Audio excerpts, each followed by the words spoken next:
I was raised in Butte, Montana. 9 months of winter and 3 months of summer. I was either going to be a lawyer or a chemist. This was in the University of Montana at Missoula. They had a nice guy who was the head of the chemistry department, and they needed students. They said, come on over, you'll like it. And I said, okay. So I became a chemist. I was born in 1941 in San Jose in the Valley of Heart's Delight, and my family lived along Coyote Creek, so we were in a very natural area where we lived. My dad, when we were quite young, around the kitchen table, spoke about ecology and how everything related to everything else, and he wasn't himself a particularly strong environmentalist, but he did understand the concept. I got into politics when I moved to Palo Alto, which was in 1953. Within 6 months, I was in a neighborhood group that was opposing to make Waverly and Bryant streets one-way streets so that we could make downtown Palo Alto a lot bigger and go all the way to Embarcadero, which included my neighborhood. There was a proposal to build an 18-story hospital where the Palo Alto Medical Clinic used to be. Well, I collected signatures like mad. I went around the whole neighborhood, and I think I got 180 signatures in about a week. And so that was kind of the beginning. They wanted to put City Hall on Rinconada with the police station underneath, and Mitchell Park was going to have this county courthouse on it. We needed to protect our parks. So that's when we formed a committee, and Pete McCloskey was our attorney. He presented it to the council. They were quite rude to him. They told us to go get a good lawyer, and we thought we were okay with Pete. It went on the ballot, and it passed 7-1. Out of it came the park dedication ordinance. So I think it's been very effective. Our parks are all dedicated, and you don't see any big buildings, and you don't see the council selling them. In 1973, I was appointed to the Planning Commission, and I was almost immediately put on a Baylands subcommittee. There were many issues going on in the Baylands with respect to the refuse area, the flood basin, the yacht harbor, the airport, you name it, there were things going on. And all of them had impacts on each other and on the natural areas of the Baylands. Eventually, we created the first Baylands Master Plan as a result of all those projects. The yachtsmen did not like the Baylands Master Plan, and at that point, they circulated an initiative that required the city to maintain the yacht harbor. So we had to form a committee to oppose that, and we successfully defeated Measure C, and a year later they came back with Measure D, more or less the same initiative, and we defeated it again. It had become so apparent how abusive it was to the public trust to be spending park funds for 109 berth boats and doing all this environmental damage at the same time. I was always passing petitions. If we weren't referending what they were doing, we were passing an initiative.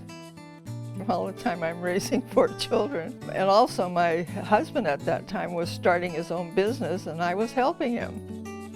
Finally one night he said to me, why don't you just run for city council, and then you'll have something to say and you won't have to have all these petitions. In 1966, I was signed by the Palo Alto Times to cover the city of Palo Alto. And it had a 13-member city council at the time that was divided down the middle, with the minority being what they call themselves residentialists. And the other side they called the establishment.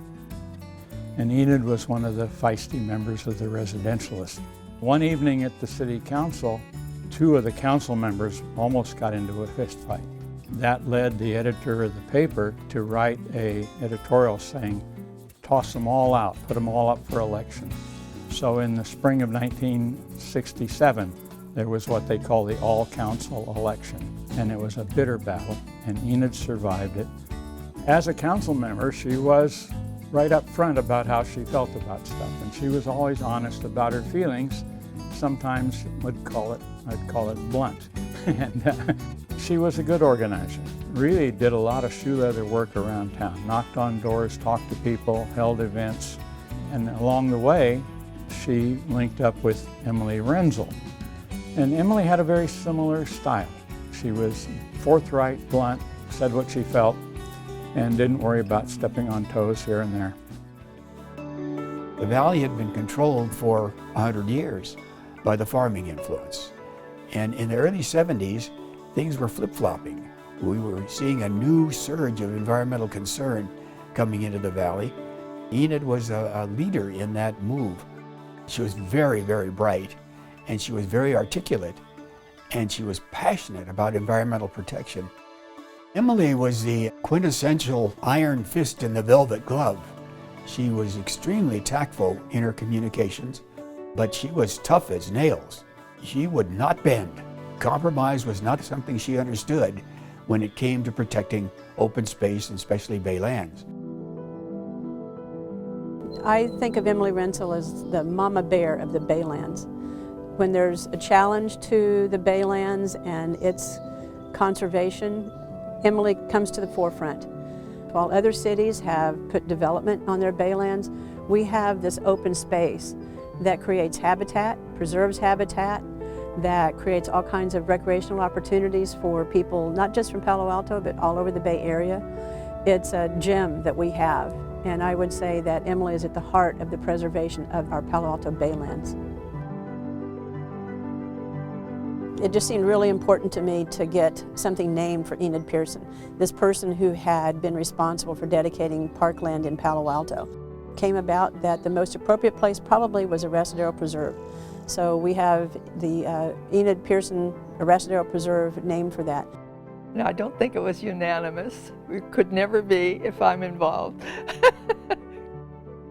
They're great fun to work with. They laugh at their own errors. They laugh at the problems that come up. Rather than just being totally discouraged, they say, well, here's how we'll fight back. And they do. They've been most effective. You can sit on your hands and wail, or you can get out and do something, and I just decided to get out and do something. You only have to lose once and you've lost. If you win, you still have to be vigilant because there's always new issues coming up. You can't do this in 1 month or week or something like that. It takes a long time to do this. So you have to keep going. And sometimes you think, will this ever end? So you don't really ever end it because there's always someone that wants to develop, and they can't wait to get their hands on open space. Enid in particular has just been amazing to stay engaged as long as she has. She did major things for this town, all with a good sense of humor and great intelligence. Emily's an icon. She's there when you need her. She's smart. She gets the issue, doesn't take her long, and she's got the energy to do it, and she's done it.